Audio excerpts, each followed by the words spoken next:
ആശ്വാസം നേടാം. ഹൃത്തിനുള്ളിൽ ജീവൻ നൽകും വചനം, തിരുവചനം. പ്രിയമുള്ളവരെ, നമ്മളിന്ന് വിശുദ്ധ മത്തായിയുടെ സുവിശേഷം 4-ാം അധ്യായത്തിൻ്റെ 17-ാമത്തെ തിരുവചനമാണ് നമ്മളുടെ ഒരു ധ്യാന വിഷയമാക്കുന്നത്. സുവിശേഷത്തിൽ യേശു തൻ്റെ ദൗത്യം ആരംഭിച്ചുകൊണ്ട് പറയുന്ന തിരുവചന ഭാഗമാണ് മത്തായിയുടെ സുവിശേഷം 4-ാം അധ്യായത്തിൻ്റെ 17-ാമത്തെ വാക്യം, അല്ലെങ്കിൽ യേശുവിൻ്റെ ആദ്യത്തെ പ്രസംഗം. അപ്പോൾ മുതൽ അവൻ പ്രസംഗിക്കാൻ തുടങ്ങി. അതായത് യോഹന്നാൻ, സ്നാപക യോഹന്നാൻ ബന്ധനസ്ഥനായി കളത്തിൽ നിന്ന് പിൻവാങ്ങി ക്രിസ്തു രംഗപ്രവേശനം ചെയ്തു. അതാണ് ചരിത്ര പശ്ചാത്തലം. വചനം ഇങ്ങനെയാണ്: അപ്പോൾ മുതൽ അവൻ പ്രസംഗിക്കാൻ തുടങ്ങി. എന്താണ് അവൻ പ്രസംഗിച്ചത്? മാനസാന്തരപ്പെടുവിൻ, സ്വർഗരാജ്യം സമീപിച്ചിരിക്കുന്നു. അപ്പോൾ കർത്താവിൻ്റെ പ്രസംഗത്തിൻ്റെ രത്നചുരുക്കം മാനസാന്തരമാണ്. സുവിശേഷ പ്രഘോഷണങ്ങളുടെ രത്നചുരുക്കം ഈ മാനസാന്തരമാണ്. അതുകൊണ്ട് നമ്മൾ ഇന്ന് എന്താണ് മാനസാന്തരം?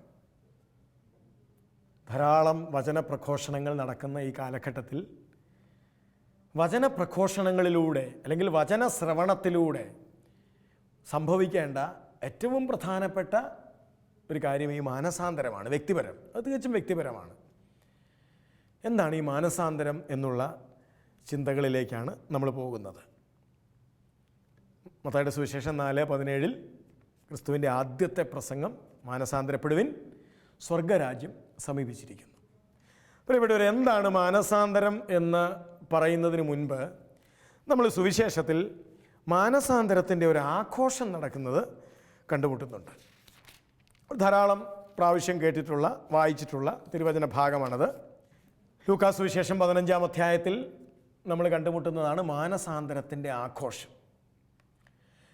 മാനസാന്തരം ആഘോഷിക്കപ്പെടേണ്ടതാണ്, കാരണം അത്ര വലിയ കാര്യമാണ്. അതുകൊണ്ടാണല്ലോ പറഞ്ഞത്, ഒരു പാപിയുടെ മാനസാന്തരത്തെ സ്വർഗം എത്രയോ വലുതായിട്ട് കാണുന്നത്. മാനസാന്തരങ്ങൾ ആഘോഷിക്കപ്പെടേണ്ടതാണ്. കാരണം ഒരാളുടെ ജീവിതത്തിൽ സംഭവിക്കാവുന്ന ഏറ്റവും വലിയ കാര്യമാണ് മാനസാന്തരം, മറ്റൊന്നുമല്ല. അപ്പോൾ ഇവിടുത്തെ മാനസാന്തരത്തിൻ്റെ ആഘോഷത്തെ 15-ാം അധ്യായം 11 മുതൽ 32 വരെയുള്ള വാക്യങ്ങളിൽ, 15-ാം അധ്യായം 11-ാമത്തെ വാക്യം, ധൂർത്തപുത്രൻ അവൻ്റെ പിതാവിനോട് സ്വത്തും വാങ്ങിച്ചുകൊണ്ട് പോകുന്ന കാര്യങ്ങളൊക്കെ നമുക്കത് കാണാപ്പാടമാണ്. ഈ മാനസാന്തരത്തിൻ്റെ ആഘോഷം ആ വീട്ടിൽ നടക്കുന്നത് ഇവന് മാനസാന്തരം സംഭവിക്കുമ്പോഴാണ്. ഈ മാനസാന്തരം സംഭവിക്കുന്നതിന് മുൻപുള്ള ആദ്യത്തെ പടി എന്തായിരുന്നു എന്ന് 15-ാം അധ്യായത്തിൻ്റെ 17-ാമത്തെ വാക്യത്തിൽ പറയുന്നുണ്ട്. മാനസാന്തരത്തിന് മുൻപുള്ള ആദ്യത്തെ പടി എന്താണ്? ഒരു വ്യക്തിയുടെ ജീവിതത്തിൽ അടിസ്ഥാനപരമായി ഉണ്ടാകേണ്ടത് മാനസാന്തരമാണ്, മറ്റൊന്നുമല്ല. അനുഭവങ്ങൾ ഒന്നും പോരാ, കൊച്ചു കൊച്ചു അനുഭവങ്ങൾ. വചനം പ്രഘോഷിക്കുന്നത് കേൾക്കുമ്പോൾ കൊച്ചു കൊച്ചു അനുഭവങ്ങൾ ഉണ്ടായാൽ പോരാ, അത് മോശമാണെന്നല്ല, നല്ല കാര്യങ്ങളാണ്. അതുകൊണ്ട് തൃപ്തിപ്പെടരുത്. വചന പ്രഘോഷകരും തൃപ്തിപ്പെടരുത്, വചനം കേൾക്കുന്നവരും തൃപ്തിപ്പെടരുത്. ചിലർക്ക് വചനം കേൾക്കുമ്പോൾ ആശ്വാസം തോന്നും, ചിലപ്പോൾ വചനം കേൾക്കുമ്പോൾ ചിലർക്ക് സൗഖ്യങ്ങൾ കിട്ടും. ഇതിൽ കൊണ്ട് വചനം കേൾക്കുന്നവരും തൃപ്തിപ്പെടരുത്, വചനം പറയുന്നവരും തൃപ്തിപ്പെടരുത്. വചനം കേൾക്കുമ്പോൾ അടിസ്ഥാനപരമായിട്ടുണ്ടാകേണ്ടത് മാനസാന്തരമാണ്. ഒരു വ്യക്തി മാനസാന്തരത്തിലേക്ക് വരിക എന്നതാണ് വചനപ്രഘോഷണത്തിൻ്റെ അടിസ്ഥാന കാര്യമെങ്കിൽ അത് സംഭവിക്കുവോളം കേൾക്കുന്നയാളും തൃപ്തിപ്പെടരുത്, പ്രസംഗിക്കുന്നയാളും തൃപ്തിപ്പെടരുത്. സൗഖ്യമെങ്കിലും കിട്ടിയല്ലോ പോരാ, സമാധാനമെങ്കിലും കിട്ടിയല്ലോ, വചനം കേട്ടപ്പോൾ ഇച്ചിരി സമാധാനമെങ്കിലും കിട്ടിയല്ലോ പോരാ പ്രിയപ്പെട്ടവരെ. അല്ലെങ്കിൽ വചനം കേട്ടപ്പോൾ ആകപ്പാടെ ഒരു ക്രമീകരണങ്ങളൊക്കെ ഉണ്ടായല്ലോ പോരാ. വചനം ഒരാളെ, ദൈവവചനം ഒരാളെ പൂർണ്ണ മാനസാന്തരത്തിലേക്ക് കൊണ്ടുവരണം. അപ്പോൾ ഈ മാനസാന്തരത്തിലേക്ക് ഒരു വ്യക്തി വരണമെങ്കിൽ അതിൻ്റെ ഒരു ആദ്യത്തെ പടി എന്താണ് എന്നാണ് 15-ാം അധ്യായത്തിൻ്റെ 17-ാമത്തെ വാക്യത്തിൽ പറയുന്നത്. അപ്പോൾ അവന് സുബോധമുണ്ടായി. എപ്പോൾ? വചനപ്രഘോഷണം വഴി ഒരു വ്യക്തിക്കുണ്ടാകേണ്ടത് ഈ സുബോധമാണ്. എന്താണ് ഈ ധൂർത്തപുത്രനുണ്ടായ സുബോധം? ഞാൻ പാപിയാണെന്നുള്ള ബോധമല്ല സുബോധം. അയ്യോ എല്ലാം നഷ്ടപ്പെട്ടല്ലോ എന്ന ബോധമല്ല സുബോധം. അല്ലെങ്കിൽ ഞാൻ നശിച്ചല്ലോ, ഈ ബോധവും അല്ല സുബോധം. എന്താണ് സുബോധം? തിരുവചനത്തിൽ മുമ്പോട്ട് പോകുമ്പോഴാണ് നമുക്ക് അപ്പം മനസാന്തരം ഉണ്ടാകണമെങ്കിൽ സുബോധത്തിലേക്ക് ഒരുവൻ നയിക്കപ്പെടണം. എന്താണ് സുബോധം ഉണ്ടായത്? അവൻ പറഞ്ഞു, എൻ്റെ പിതാവിൻ്റെ ഭവനത്തിൽ എത്രയോ ദാസന്മാർ സുഭിക്ഷമായി ഭക്ഷണം കഴിക്കുന്നു, ഞാനോ ഇവിടെ വിശന്നു മരിക്കുന്നു. അപ്പോൾ സുബോധം എന്താ? എൻ്റെ പിതാവിൻ്റെ ഭവനത്തെക്കുറിച്ച് അപ്പോഴാണ് അവനൊരു അത്രയും ദിവസം അവന് ആ തോന്നലുണ്ടായില്ല. വീട്ടിൽ നിന്നിറങ്ങി, അപ്പനോട് സ്വത്തും മേടിച്ചിറങ്ങി, വീതവും മേടിച്ചിറങ്ങി, പോയ വഴിക്കെല്ലാം കൂട്ടുകാരുണ്ട്, ഇഷ്ടംപോലെ ആഘോഷങ്ങളുണ്ട്, വളരെ വളരെ ആനന്ദകരമായിട്ട് ജീവിതം മുമ്പോട്ട് പോകുന്നു. അപ്പോഴൊന്നും അവൻ ഈ അപ്പൻ്റെ വീടിനെ കുറിച്ചൊരു തോന്നലുണ്ടായില്ല. ഇവിടെ ഇങ്ങനെ പന്നികളുടെ കൂടെ പന്നിക്ക് കൊടുക്കുന്ന തവിടെങ്കിലും കഴിക്കാൻ കിട്ടാതെ ആകെ വിശന്ന് അങ്ങനെ ജീവിക്കുമ്പോൾ അവനുണ്ടായത്, അയ്യോ എൻ്റെ അപ്പൻ്റെ വീട്, അയ്യോ എൻ്റെ അപ്പൻ. അപ്പോൾ സുബോധം എന്ന് പറയുന്നത്, പ്രിയപ്പെട്ടവരെ, നമുക്കുണ്ടാകേണ്ട ഈ ദൈവ പിതാവിനെക്കുറിച്ചുള്ള, എനിക്ക് വേണ്ടി കുരിശിൽ മരിച്ച എൻ്റെ കർത്താവിനെക്കുറിച്ചുള്ള, എന്നെ കാത്തിരിക്കുന്ന സ്വർഗത്തെക്കുറിച്ചുള്ള അവബോധമാണ് എല്ലാ വ്യക്തിയിലും ഉണ്ടാവേണ്ടത്. അല്ലാതെ അവൻ ചെയ്തു കൂട്ടിയ പാപങ്ങളെക്കുറിച്ചുള്ള ബോധമല്ല ആദ്യം ഉണ്ടാവേണ്ടത്. അതാദ്യം ഉണ്ടായാൽ അവന് നിരാശ തോന്നും. ഇപ്പൊ തന്നെ ഈ ചെറുപ്പക്കാരൻ ആദ്യം ഉണ്ടാകുന്നത് താൻ ചെയ്തു കൂട്ടിയ വൃത്തികേടുകൾ, താൻ ചെയ്തു കൂട്ടിയ കൊള്ളരുതായ്മകൾ, ഇതിനെക്കുറിച്ചുള്ള ബോധമാണ് ആദ്യം ഉണ്ടാവുന്നെങ്കിൽ അവന് നിരാശ തോന്നും. നശിച്ചു പോയി, ഇനി മുമ്പോട്ട് പോയിട്ട് കാര്യമില്ല, തീർന്നു, തീർത്തേക്കാം. പക്ഷെ അവനുണ്ടായത്, അവൻ്റെ പാപങ്ങളുടെ കുറേ ലിസ്റ്റ് അവന് ബോധപ്പെടുന്നതിന് മുൻപ് അവനുണ്ടായത്, അവനെ കാത്തിരിക്കുന്ന സ്നേഹനിധിയായ ഒരപ്പൻ്റെ വീടിനെ കുറിച്ചുള്ള അവബോധമാണ്. ആ അവബോധത്തിൽ നിന്നാണ്, അയ്യോ ഞാനിപ്പോൾ എത്ര ദൂരെയാണ്, അയ്യോ ആ അപ്പൻ്റെ മകനായ ഞാനിപ്പോൾ എന്തെല്ലാം കുറവുകളിലാണ്, ആ വെട്ടത്തിൽ നിന്നാണ് അവൻ തൻ്റെ കുറവുകളെ തിരിച്ചറിയുന്നത്. അപ്പം ആദ്യം ഈ ടോർച്ചാണ് അടിക്കേണ്ടത്. പാപം ചെയ്ത് ജീവിക്കുന്ന ഒരുവൻ്റെ ജീവിതത്തിലേക്ക് ആദ്യം എത്തേണ്ടത് ഈ വെളിച്ചമാണ്. നമ്മുടെ വചന പ്രഘോഷണങ്ങളിലും നമ്മൾ തന്നെയും വചനം വായിക്കുമ്പോഴും ഒക്കെ നമ്മൾക്ക് കിട്ടേണ്ട ആദ്യം വെട്ടമാണ് കിട്ടേണ്ടത്. ദൈവസ്നേഹത്തിൻ്റെ വെട്ടം കിട്ടണം. അവനുണ്ടായ സുബോധം അതാണ്. ഓ, എൻ്റെ പിതാവിൻ്റെ ഭവനത്തിൽ എന്ത് ആനന്ദമാ, എൻ്റെ പിതാവിൻ്റെ ഭവനത്തിൽ എന്ത് ഐശ്വര്യമാ.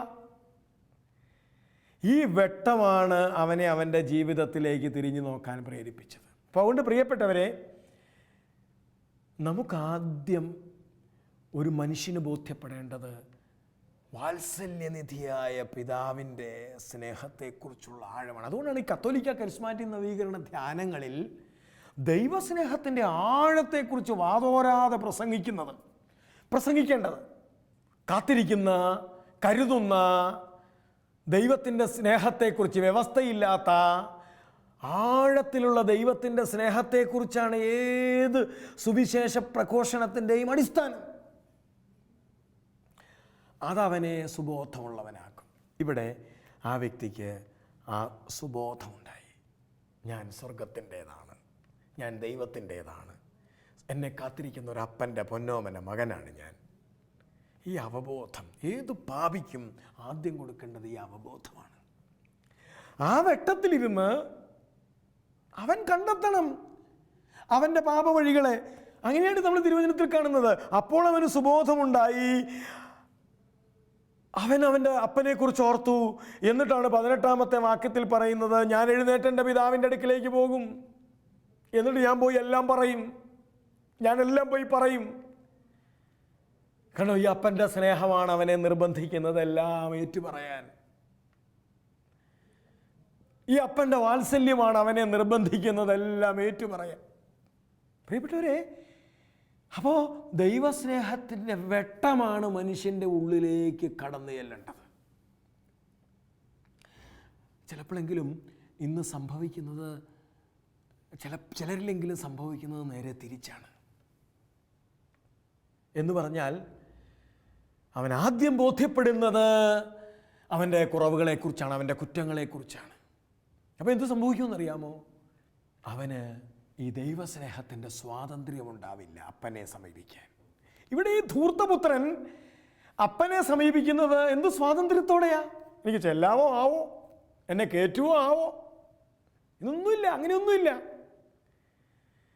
ഞാൻ ചെയ്തതെല്ലാം ആ മനുഷ്യനോട് പറഞ്ഞ എൻ്റെ പൊന്നെ എനിക്കവിടെ സീറ്റ് കിട്ടുമോ? അങ്ങനെ ചിന്തിക്കാത്തതിൻ്റെ കാര്യം എന്താണെന്നറിയാമോ? ഇവൻ ആദ്യം ബോധ്യപ്പെട്ടത് സ്വർഗത്തിൽ ഇവൻ്റെ വീട്ടിൽ ഇവനെ കാത്തിരിക്കുന്ന സ്നേഹനിധിയായ വേലക്കാർ പോലും തിന്നു കുടിച്ച് ആനന്ദത്തോടെ നൃത്തം ചെയ്യുന്ന ഒരു വീടിൻ്റെ ചിത്രം ഇവൻ്റെ ഉള്ളിൽ പതിഞ്ഞു. പ്രിയപ്പെട്ടവരെ, നമ്മൾ മനുഷ്യരുടെ ഉള്ളിൽ കൊടുക്കേണ്ട ചിത്രം അവനെ കാത്തിരിക്കുന്ന സ്നേഹനിധിയായ അതിരുകളില്ലാതെ സ്നേഹിക്കുന്ന, പാപിയെ ചങ്കോട് ചേർക്കുന്ന, അതിരറ്റ വാത്സല്യമുള്ള ഒരപ്പൻ്റെ, അവന് വേണ്ടി കുരിശിൽ പിടഞ്ഞ് മരിച്ച ഒരു കർത്താവിൻ്റെ ചിത്രം അവൻ്റെ ഉള്ളിലേക്ക് കൊടുത്താൽ ഈ സ്വാതന്ത്ര്യത്തോടെ അവൻ ആ കർത്താവിൻ്റെ അടുക്കൽ ചെന്ന് ഈ ചെറുപ്പക്കാരൻ അപ്പനോട് പറയാൻ പോയത് എന്താണ്? ഞാൻ എഴുന്നേറ്റ് എൻ്റെ പിതാവിൻ്റെ അടുക്കിലേക്ക് പോകും, ഞാൻ അവനോട് പറയും, അപ്പാ ഞാൻ പാപം ചെയ്തു, ഞാൻ ചെയ്തതെല്ലാം. എന്ത് സ്വാതന്ത്ര്യമാണ്! മാനസാന്തരം സംഭവിക്കുന്നത് ഈ സുബോധത്തിലൂടെയാണ്. പ്രിയപ്പെട്ടവരെ, എന്നിട്ട് ഇനി നമ്മൾ ഈ വീട്ടിലേക്ക് ചെല്ലുമ്പോൾ, അവിടെയാണ് വളരെ പ്രധാനപ്പെട്ട ഒരു കാര്യം. അവിടെ ചെല്ലുമ്പോൾ നമ്മൾ കാണുന്നത് ആ വീട്ടിൽ അപ്പൻ, അവിടുത്തെ നിയമമൊന്നും വേറെ തന്നെയാണ്. ആ വീട്ടിലെ നിയമമൊന്നും വേറെ തന്നെയാണ്. ശരിക്കും പറഞ്ഞാൽ പോയി തെറ്റ് ചെയ്ത് എല്ലാം നശിപ്പിച്ച് തിരിച്ചു വരുന്ന ഈ മകൻ പടിവാതിക്കൽ ഇച്ചിരി നേരം കാത്തു നിൽക്കേണ്ടവനാ. കോളിംഗ് ബെല്ലടിച്ച് അപ്പൻ്റെ ഔദാര്യത്തിന് വേണ്ടി അപ്പൻ ഇച്ചിരി കഴിഞ്ഞിട്ട് സാവകാശം പതുക്കെ കുറച്ച് നേരം ഇവനവിടെ നിന്നിട്ട് അപ്പൻ പതുക്കെ ഇറങ്ങി വന്ന് ഇവനോട് പറയാൻ വായി തോന്നുന്നതെല്ലാം വിളിച്ചു പറഞ്ഞ് അവസാനം എന്നാ കയറിപ്പോ എന്ന് പറഞ്ഞ്, അതൊക്കെയാണ് ഇവിടെ സംഭവിക്കേണ്ടത്. പക്ഷെ അവിടുത്തെ നിയമം നേരെ തിരിച്ചാണ്. അവിടുത്തെ നിയമം എന്താ? ഈ മകൻ ഏതാണ്ട് പോയി സമ്പാദിച്ചിട്ട് വരുന്ന ഒരു മകനെ പോലെ അപ്പൻ വഴിയേരി കാത്തു നിൽക്കണം. കാത്തു നിന്നിട്ടോ ഇവനെ വാരിക്കോരി എടുത്തുകൊണ്ട് പോകണു. ഏതാണ്ട് വലിയ കാര്യം ചെയ്തിട്ട് വന്നവനെ പോലെ ചെന്നതേ തന്നെ പുതിയ വസ്ത്രങ്ങൾ ഇടിയിപ്പിക്കുന്നു, മോതിരം ധരിപ്പിക്കുന്നു, ചെരുപ്പണിയിക്കുന്നു. ഇവൻ്റെ മാനസാന്തരം പൂർണ്ണമാവുകയാണ്.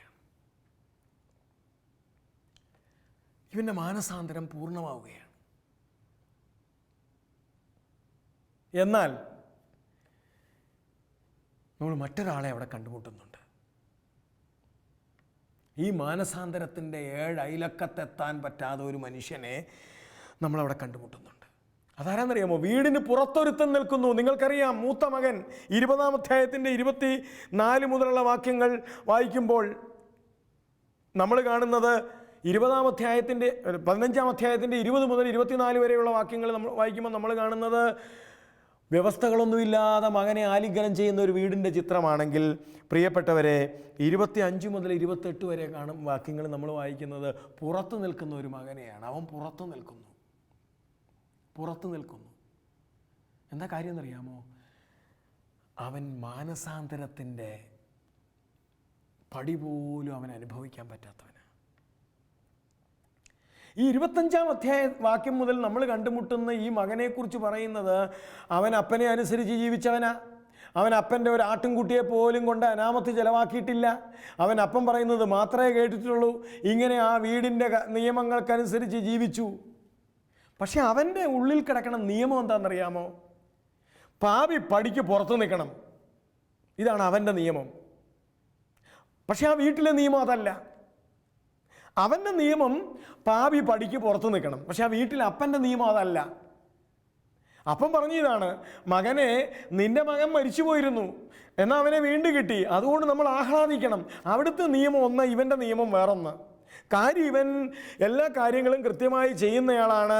നമ്മുടെ ഭാഷയിൽ പറഞ്ഞാൽ ഒരു നല്ല ഭക്താഭ്യാസിയാണ് ഇവൻ. പള്ളിയിൽ പോകുന്നുണ്ട്, കുരിശു വരയ്ക്കുന്നുണ്ട്, അതെല്ലാം ചെയ്യുന്നൊരു ഭക്താഭ്യാസിയാണ്. പക്ഷേ ഇവൻ്റെ ഉള്ളിലെ നിയമം വേറൊന്നാണ്. ഇവൻ്റെ ഉള്ളിലെ നിയമം ഈ ലോകത്തിൻ്റെ നിയമമാണ്. ഈ പാപി പടിക്ക് പുറത്തു നിൽക്കണം, പാപി പടിക്ക് പുറത്തു നിൽക്കണം. ഇതാണ് ഇവൻ്റെ നിയമം. മറ്റേ നിയമമോ വീട്ടിലെ നിയമമോ അത് ദൈവരാജ്യത്തിൻ്റെ നിയമങ്ങളാണ്. അപ്പോൾ ഇവിടെ നമ്മൾ കാണുന്നത് അകത്ത് ദൈവരാജ്യത്തിൻ്റെ നിയമങ്ങൾ. ആ വീടിനകത്ത് പാപിയായ മകനെ ഹൃദയപൂർവ്വം സ്വീകരിക്കുന്നു. അവിടെ ചോദ്യവും പറച്ചിലും ശിക്ഷയും ശാസനവും അവനെ അതൊക്കെ മാറ്റി നിർത്തിയിട്ട് സ്നേഹപൂർവ്വം സ്വീകരിക്കുന്നു. എന്നാൽ അക്ഷരം പ്രതി അനുഷ്ഠാനങ്ങൾ നടത്തി നിയമങ്ങൾ തെറ്റിക്കാതെ ഒക്കെ ജീവിച്ച ഒരുത്തൻ, അവൻ പക്ഷേ പുറത്താണ് നിൽക്കുന്നത്, വീടിന് പുറത്താണ്. അവൻ ദൈവരാജ്യത്തിന് പുറത്ത് നിൽക്കുകയാണ്. കാരണം എന്താ? അവൻ ദൈവരാജ്യത്തിന് പുറത്താകാൻ കാരണം എന്താണ്? അവൻ്റെ നിയമങ്ങൾ ദൈവരാജ്യത്തിൻ്റെ നിയമങ്ങളല്ല. അപ്പോൾ മാനസാന്തരത്തിനൊരു നിർവചനമാവുകയാണ്. മാനസാന്തരം എന്ന് പറയുന്നത്, പ്രിയപ്പെട്ടവരെ, ദൈവരാജ്യത്തിലെ നിയമങ്ങളിലേക്ക് ഒരു മനുഷ്യൻ തിരിയുന്നതിന് പറയുന്ന പേരാണ് മാനസാന്തരം. ഇവിടെ നമ്മൾ കാണുന്നത് ഈ മൂത്ത മകന് ദൈവരാജ്യത്തിൻ്റെ നിയമങ്ങളിലേക്ക് തിരിയാൻ പറ്റണില്ല. അവൻ ചോദിക്കണേ, എന്തിനാണ് അവനെ വീട്ടിൽ കയറ്റിയേ? ഈ നശിപ്പിച്ചിട്ട് വന്നവനെ എന്തിനാണ് ഈ വീട്ടിൽ കയറ്റി സൽക്കരിച്ചേ? അവനെ പുറത്തു നിർത്താൻ മേലേ എന്ന് പറഞ്ഞാൽ ഇവന് ദൈവരാജ്യത്തിൻ്റെ നിയമങ്ങളല്ല ഇവൻ്റെ നിയമങ്ങൾ. ഇവൻ്റെ നിയമങ്ങൾ ഈ ലോകത്തിൻ്റെ നിയമങ്ങളാണ്. അപ്പോൾ മാനസാന്തരം, പ്രിയപ്പെട്ടവരെ, ഒരാൾ ദൈവരാജ്യത്തിൻ്റെ നിയമങ്ങളിലേക്ക് ഒരാൾ തിരിയുന്നതിന് പറയുന്ന പേരാണ് മാനസാന്തരം. അതുകൊണ്ടാണ് കർത്താവ് പറഞ്ഞത് മാനസാന്തരപ്പെടുവിനെന്ന് പറഞ്ഞത്. എന്തെങ്കിലും ദുശീലങ്ങൾ മാറ്റാനല്ല മാനസാന്തരം എന്ന് പറയുന്നത്. പകരം മാനസാന്തരം എന്ന് പറയുന്നത് ഒരുവൻ ദൈവരാജ്യത്തിൻ്റെ നിയമങ്ങളിലേക്ക് തിരിയുന്നതിന് പറയുന്ന പേരാണ് മാനസാന്തരം. ഉദാഹരണം, വിശുദ്ധ മത്തായിയുടെ സുവിശേഷം 5, 6, 7 അധ്യായങ്ങളിൽ നമ്മൾ ദൈവരാജ്യത്തിൻ്റെ നിയമങ്ങൾ വായിക്കുന്നുണ്ട്. അതാണ് എന്താണ് ദൈവരാജ്യത്തിൻ്റെ നിയമങ്ങൾ? തിരുവചനം മുഴുവനും ദൈവരാജ്യത്തിൻ്റെ നിയമങ്ങളാണ് കേട്ടോ. 1-2 കൊച്ചു ഉദാഹരണങ്ങൾ. മത്തായി സുവിശേഷം 5-ാം അധ്യായം 11-ാം വാക്യം ദൈവരാജ്യത്തിലെ സുന്ദരമായൊരു നിയമമാണ്. 11-ഉം 12-ഉം എന്താണെന്നറിയാമോ? എന്നെ പ്രതി മനുഷ്യർ നിങ്ങളെ അവഹേളിക്കുകയും പീഡിപ്പിക്കുകയും എല്ലാവിധ തിന്മകളും വ്യാജമായി നിങ്ങൾക്കെതിരെ പറയുകയും ചെയ്യുമ്പോൾ നിങ്ങൾ ഭാഗ്യവാന്മാർ. എന്നെ പ്രതി മനുഷ്യർ നിങ്ങളെ അവഹേളിക്കുകയും പീഡിപ്പിക്കുകയും എല്ലാവിധ തിന്മകളും വ്യാജമായി, നിങ്ങൾ ചെയ്യാത്ത കുറ്റങ്ങൾ നിങ്ങൾക്കെതിരെ വ്യാജമായി പറയുകയും ചെയ്യുമ്പോൾ ദൈവരാജ്യത്തിലെ നിയമം അനുസരിച്ച് നിങ്ങൾ ഭാഗ്യവാന്മാരാണ്. പക്ഷെ ഈ ലോകത്തിലെ നിയമം അനുസരിച്ച് നമ്മളതിനെ കാണുന്ന എന്താ? ദൗർഭാഗ്യം. മറ്റെന്തോ വരാനിരുന്ന നേരത്താണ് എനിക്ക് ഈ ഗതികേടുണ്ടായേ. നമ്മളതിനെ ഗതികേടെന്നും ദൗർഭാഗ്യമെന്നുമാണ് നമ്മൾ എഴുതുന്നത്. കാരണം നമ്മൾ ഈ ലോകത്തിലെ നിയമങ്ങൾക്കനുസരിച്ച് ജീവിക്കുന്നവരാണ്. അപ്പോൾ നോക്കുക, ദൈവരാജ്യത്തിലേക്ക് നാം മാനസാന്തരപ്പെട്ടിട്ടില്ല. പള്ളിയിൽ പോകുന്നുണ്ട്, പ്രാർത്ഥിക്കുന്നുണ്ട്, ഇതൊക്കെ ചെയ്യുന്നുണ്ട്, മദ്യപിക്കുന്നില്ല, അത് ചെയ്യുന്നില്ല, ഇത് ചെയ്യുന്നില്ല, സമ്മതിച്ചു. പക്ഷേ നീ ദൈവരാജ്യത്തിലേക്ക് മാനസാന്തരപ്പെട്ടോ? 12-ാമത്തെ വാക്യം എന്താണെന്നറിയാമോ? നിങ്ങൾ ആനന്ദിച്ച് ആഹ്ലാദിക്കുവാൻ. അതായത് എന്നെ ഒരാൾ അധിക്ഷേപിക്കുമ്പോൾ, എന്നെ ഒരാൾ ഞാൻ ചെയ്യാത്ത കുറ്റം എൻ്റെ മേൽ ആരോപിക്കുമ്പോൾ ഞാൻ ആനന്ദിക്കണമെന്ന്. കാരണം സ്വർഗത്തിൽ അതിന് പ്രതിഫലമുണ്ടായെന്ന് ഞാൻ ആനന്ദിക്കണമെന്ന്. പ്രിയപ്പെട്ടവരെ, ഈ നിയമത്തിലേക്ക് ഞാൻ മാനസാന്തരപ്പെട്ടിട്ടുണ്ടോ? അതാണ് മാനസാന്തരം. മാനസാന്തരം എന്ന് വിളിക്കുന്നത് അതിനെയാണ്, ഞാൻ ദുശീലങ്ങൾ നിർത്തുന്നതിനെയല്ല. ഇതാണ് നമ്മളിൽ സംഭവിക്കേണ്ടത്. ഈ കാലഘട്ടത്തിന് വേണ്ടത് ഇത്തരം മാനസാന്തരങ്ങളാണ്. 5-ാം അധ്യായത്തിൻ്റെ 23-ാമത്തെ വാക്യം മറ്റൊരു ദൈവരാജ്യ നിയമത്തെക്കുറിച്ച് നമ്മളെ പഠിപ്പിക്കുന്നുണ്ട്. നീ ബലിപീഠത്തിങ്കൽ കാഴ്ചയർപ്പിക്കുമ്പോൾ നിന്നോടെന്തെങ്കിലും വിരോധം നിൻ്റെ സഹോദരനുണ്ടെന്ന് തോന്നിയാൽ വയ്ക്കൂ കാഴ്ച വസ്തുക്കൾ അവിടെ, പോയി രമ്യപ്പെട്ടിട്ട് തിരിച്ചു വരൂ. അപ്പോൾ ആദ്യം രമ്യത ദൈവരാജ്യത്തിൻ്റെ നിയമമാണ്. നിന്നോട് വിരോധമുണ്ടെന്ന് തോന്നിയാൽ നീ അങ്ങോട്ട് പോയി രമ്യപ്പെട്. ഈ നിയമം എൻ്റെ നിയമമായി മാറിയിട്ടുണ്ടോ? ഈ ലോകത്തിലെ നിയമം എന്താ? നിന്നോടൊരാൾക്ക് വിരോധമുണ്ടെന്ന് തോന്നിയാൽ അവൻ വേണ്ടപ്പം ഇങ്ങോട്ട് വന്ന് രമ്യപ്പെടുവോ രമ്യപ്പെടാതിരിക്കുകയോ എന്തെങ്കിലും ചെയ്തോളും. നീ കാരണമൊന്നുമല്ലല്ലോ ഒന്നും സംഭവിച്ചേ. പക്ഷേ ദൈവരാജ്യത്തിലെ നിയമം എന്താ? നിന്നോടൊരാൾക്ക് വിരോധമുണ്ടെന്ന് നിനക്ക് തോന്നിയാൽ നീ അങ്ങോട്ട് പോയി രമ്യപ്പെട.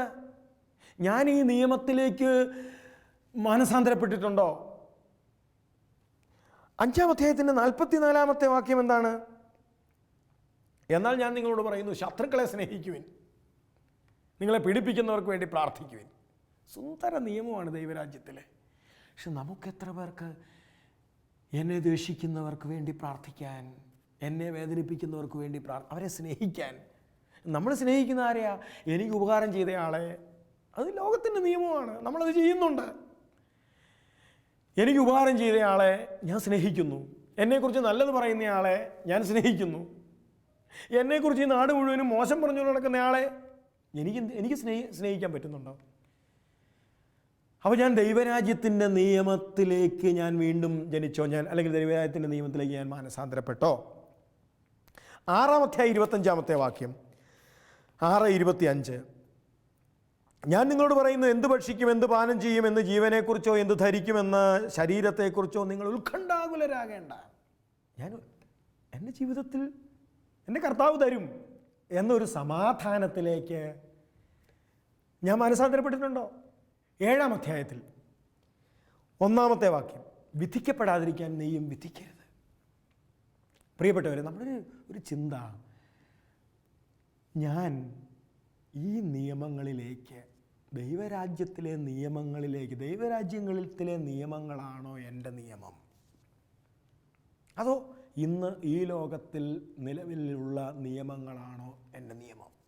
നിനക്ക് ഉപകാരം ചെയ്തില്ലേ, നീയും ചെയ്തില്ലേലും കുഴപ്പമൊന്നുമില്ല. ഒരു പല്ലെടുത്തോ, അല്ലെങ്കിൽ നിന്നെക്കുറിച്ച് അയാൾ കുറ്റം പറഞ്ഞോ, നീ തിരിച്ചു പറഞ്ഞെന്നല്ലേ ഉള്ളൂ. ഇതൊക്കെ ഈ ലോകത്തിലെ ദൈവരാജ്യത്തിൻ്റെ നിയമങ്ങളിലേക്ക് ഞാൻ മാനസാന്തരപ്പെടുന്നതിന് പറയുന്ന പേരാണ് മാനസാന്തരം. ദൈവരാജ്യത്തിൻ്റെ നിയമങ്ങളിലേക്ക് ഞാൻ മാറുന്നതിന് പറയുന്ന പേരാണ് മാനസാന്തരം. അതുകൊണ്ട് ഈ കാലഘട്ടത്തിന് വേണ്ടത് സ്വർഗരാജ്യം. അതാണ് ആ വീട്ടിൽ ദൈവരാജ്യ നിയമങ്ങളാണ് ആ വീട്ടിൽ നടമാടുന്നത്. മകൻ വന്നപ്പോൾ ചെരുപ്പിടിയിക്കുന്നു, മോതിരം അണിയിക്കുന്നു, ഇതെല്ലാം ദൈവരാജ്യ നിയമങ്ങളാണ്. പക്ഷേ ആ വീട്ടിലെ മൂത്ത മകൻ ഈ നിയമം, അവൻ്റെ നിയമം ഇതല്ല. അവൻ്റെ നിയമം എന്ന് പറഞ്ഞാൽ പാഴി പുറത്തു നിന്നോണം, നശിപ്പിച്ചിട്ട് അവനെ മാറ്റി നിർത്തിക്കോണം, അവൻ പരിഹാരം ചെയ്തിട്ട് ഇങ്ങനെ കയറി വെച്ചാൽ മതി. ഇങ്ങനത്തെ നിയമങ്ങളും വെച്ചുകൊണ്ട് ഇവൻ നിൽക്കുന്നു. അതുകൊണ്ട് ഇവൻ പുറത്തും മറ്റവനകത്തുമാണ്.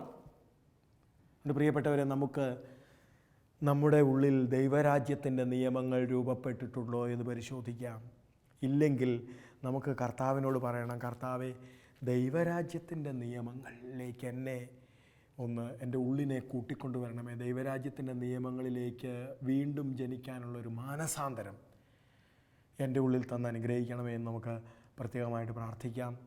നമുക്കൊന്ന് കണ്ണുകളടച്ച് നമ്മുടെ ജീവിതത്തിൻ്റെ പല നിയമങ്ങളും ഈ ലോകത്തിന് നിരക്കുന്ന നിയമങ്ങളാണ്. എന്നെ സ്നേഹിക്കുന്നവരെ ഞാൻ സ്നേഹിക്കുന്നു, എനിക്ക് ഉപകാരം ചെയ്യുന്നവർക്ക് ഞാൻ ഉപകാരം ചെയ്യുന്നു, എന്നെ സഹായിക്കുന്നവരെ ഞാൻ സഹായിക്കുന്നു. പക്ഷേ കർത്താവെ, എന്നെ ദ്വേഷിക്കുന്ന, എന്നെക്കുറിച്ച് ഇല്ലാവചനം പറയുന്ന ഒരാളെ ഹൃദയത്തിൽ നിരുപാധികം സ്നേഹിക്കുന്ന നിയമത്തിലേക്ക് എൻ്റെ മനസ്സിനെയും തിരിഞ്ഞിട്ടില്ല. കർത്താവെ, എന്നെക്കുറിച്ച് ഒരാൾ അപഖ്യാതി പറയുമ്പോൾ എൻ്റെ ഉള്ളിൽ സന്തോഷിക്കാൻ തക്കവണ്ണം ഞാൻ ദൈവരാജ്യത്തിലേക്ക് മാനസാന്തരപ്പെട്ടിട്ടില്ല. കർത്താവെ, ഞാനൊരു ഉപകാരം ചെയ്ത വ്യക്തി തിരിച്ച് ആ വ്യക്തി എന്നോട് എനിക്ക് ദോഷകരമായിട്ട് പെരുമാറുമ്പോൾ ആ വ്യക്തിയെ ഹൃദയം തുറന്ന് സ്നേഹിക്കാനുള്ള ഒരു നിയമത്തിലേക്ക് ഞാൻ മാനസാന്തരപ്പെട്ടിട്ടില്ല. കർത്താവായ ഈശോയെ, അങ്ങ് കുരിശിൽ മരിച്ചത് എന്നെ ദൈവരാജ്യത്തിൻ്റെ നിയമങ്ങളിലേക്ക് മാനസാന്തരപ്പെടാൻ വേണ്ടിയാണ്. അങ്ങ് കുരിശിൽ മരിച്ചത് ഞാൻ ദൈവരാജ്യത്തിൻ്റെ നിയമങ്ങളിലേക്ക് മാനസാന്തരപ്പെടാൻ വേണ്ടിയാണ്. കർത്താവെ, അങ്ങനെ മാനസാന്തരപ്പെടാനുള്ള വലിയ കൃപാവരം ഞങ്ങൾക്ക് തന്ന് അനുഗ്രഹിക്കണമേ എന്ന് പ്രാർത്ഥിക്കുന്നു. പാപികളുടെ സങ്കേതമായ പരിശുദ്ധ മറിയമേ, ഞങ്ങൾക്ക് വേണ്ടി മാതാവ് പ്രത്യേകം പ്രാർത്ഥിക്കണമേ. പിതാവിൻ്റെയും പുത്രൻ്റെയും പരിശുദ്ധാത്മാവിൻ്റെയും നാമത്തിൽ ആമേൻ.